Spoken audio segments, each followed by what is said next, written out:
The issue of gender inequality in America is the focus of two different Supreme Court cases. One occurred in 1908 and the other occurred in 1923. Both had very different court rulings. The first one, which occurred in 1908, was Muller versus Oregon. The second one in 1923, was Adkins versus Children's Hospital. The first one, Muller versus Oregon. This Supreme Court ruling ruled that men and women were not equal. The circumstances are this. In 1908, the owner of a laundry violated an Oregon statute that limited the amount of hours that women could work. The statute was passed in February 19, 1903 in the state of Oregon, and it stated that women could not work over 10 hours in a single day. And if this were to happen, violators, like their bosses or their employers, would be fined between $10 to $25. A Mr. Kurt Muller ordered his overseer to require a Mrs. E. Gotcher to work more than 10 hours in his laundry, called the Grand Laundry. He was fined $10 for this violation, but he appealed it, and he ended up appealing it all the way to the United States Supreme Court. The Supreme Court affirmed that he was guilty, and they did so for the following reasons. Here is a quote from the summation of the court case, of their final ruling. The United States Supreme Court substantiated the constitutionality of the state with the following reasons. One of the main reasons was that women's physical structure and maternal functions gave her a disadvantage. The burden, especially when the burdens of motherhood were upon her. They supported this idea with testimonies from several different medical fraternities, which stated that when women are on their feet for long periods of time, they are more likely to injure themselves. And if more women injure themselves because of working, then their offspring, the people that they have, will be less healthy, because they stated that healthy mothers are essential to healthy offspring. They said that this physical well-being, the importance of the woman's physical well-being, is of public interest to our human race, because if a woman works too long, then she wouldn't have healthy babies. This is another quote within the summation of the article. They further went on to extrapolate that women were dependent on men, and because of men's superior physical strength, and that is their only reason why women were dependent on men, were because men had physical superior strength, which thus put them in a place in society to be superior to women. Then they said that women specifically need more restrictions on their rights because they need to be protected and preserved compared to men. They went on to further explain that although women are now educated, as before during this time women were not educated, but their employee being employed, she was still not equal to a man.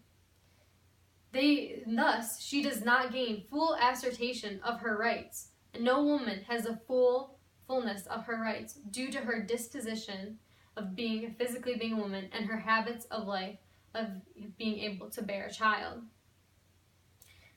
So, further on, they listed all of the exact reasons, and in total there are 7, and I will just reiterate the 7.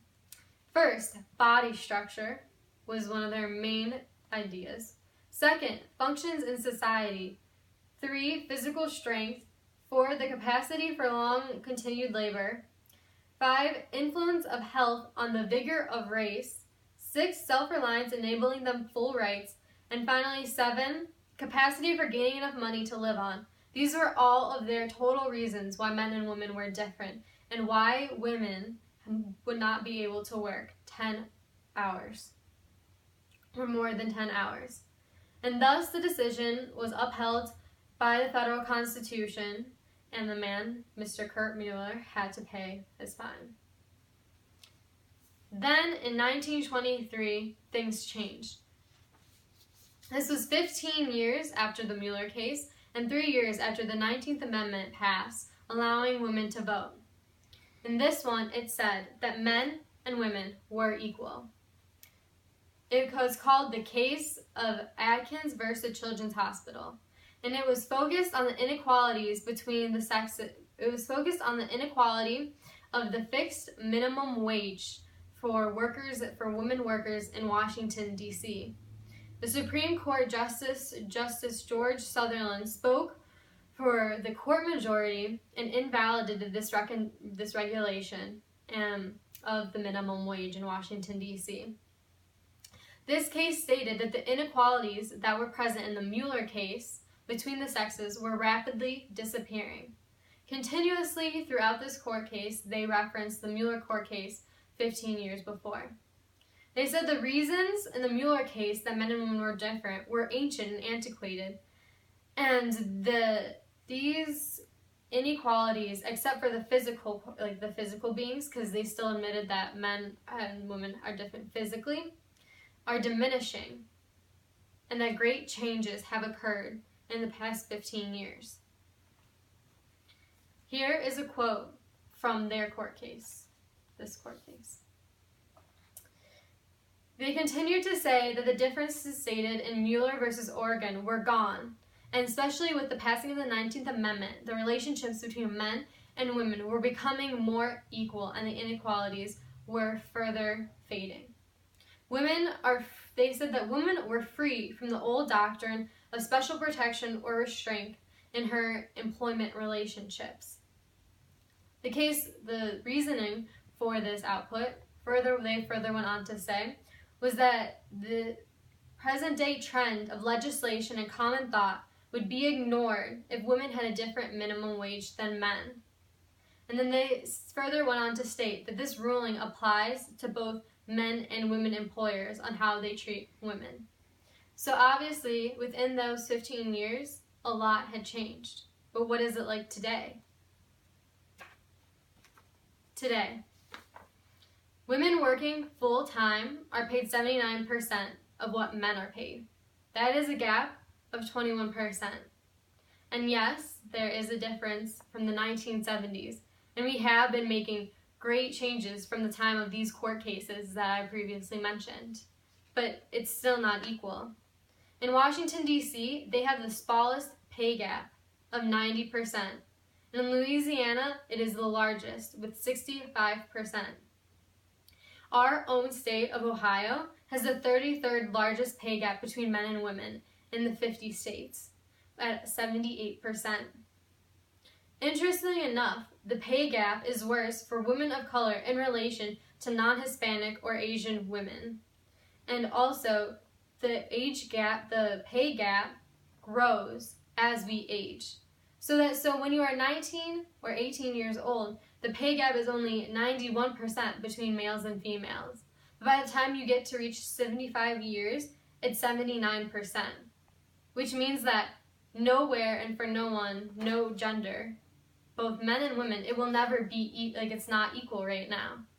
So no matter how old you are, no matter what race you are, no matter what state you are in, you will not be paid equally as men on average.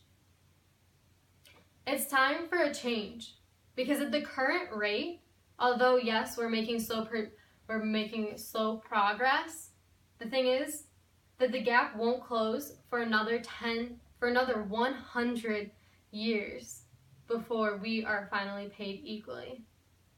So, how are we going to change it? I guess we'll have to find out.